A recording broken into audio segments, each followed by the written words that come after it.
Dans une précédente vidéo, je t'expliquais, une fois au Louvre, comment te rendre jusqu'au baiser de l'amour et psyché en passant par le département des antiquités grecques. On ne s'était pas arrêté. Aujourd'hui, je voudrais qu'on s'arrête sur une de ces pépites qui se trouve dans ce département. Il s'agit de la Corée de Kéramès, qu'on appelle ainsi pour les inscriptions qui sont dessus, mais on l'appelle aussi Corée de Samos parce qu'elle a été découverte à Samos, et on l'appelle aussi Héra de Samos parce qu'on a cru au départ à sa découverte que c'était une représentation de la déesse Héra.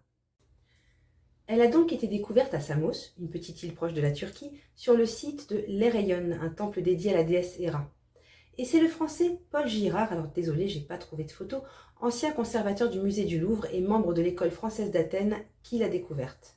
Il négocie son achat et en fait don au musée du Louvre où elle fait son entrée en, tiens-toi bien, 1881. 1881.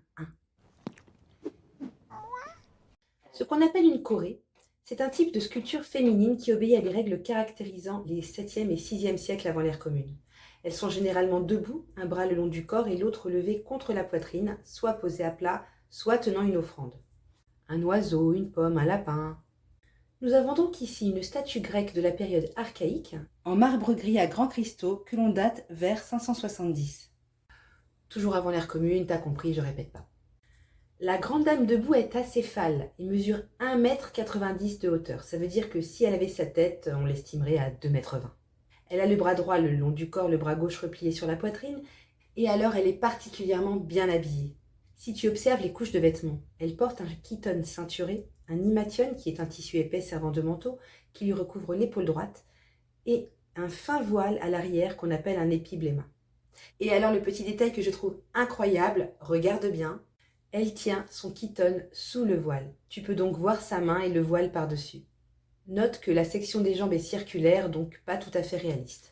On suppose qu'à l'époque, il y avait une polychromie, c'est-à-dire des couleurs sur les grandes surfaces géométriques de la statue. À l'époque, les statues étaient colorées. Mais je ne t'apprends rien. Une dédicace en alphabet ionien est gravée sur le voile qui dit « Kéramiès m'a dédié à Héra comme offrande ». De ce qu'on sait aujourd'hui, une statue de l'époque archaïque est une offrande.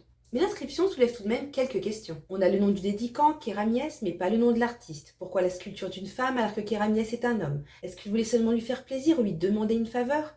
De ce qu'on sait, c'est un objet de culte offert à la déesse Héra.